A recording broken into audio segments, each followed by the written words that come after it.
Hello guys, आज के इस वीडियो में आपका स्वागत है। ये ब्लूटूथ नेक बैंड KDM के है, कंपनी के है। वो ख़राब हो गए हैं।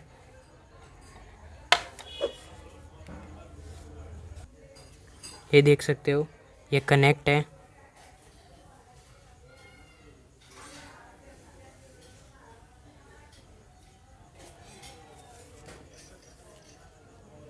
ये वायर में प्रॉब्लम है।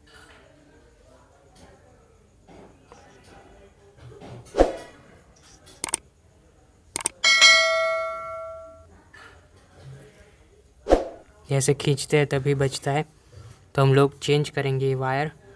ये वाले वायर लगा देंगे इधर।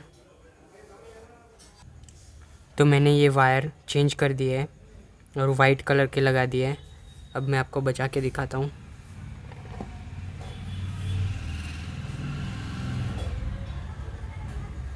ये देख सकते हो, कनेक्टेड है।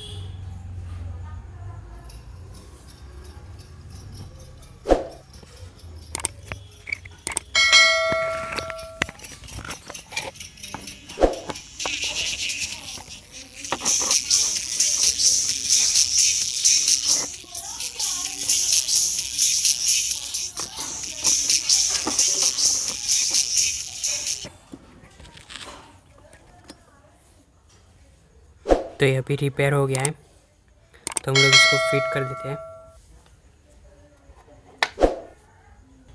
तो मैंने ये फिट कर दिया है, देख सकते हो प्रॉपरली। तो आज की वीडियो में इतना ही। अब मिलेंगे अगले वीडियो में। Thanks for watching.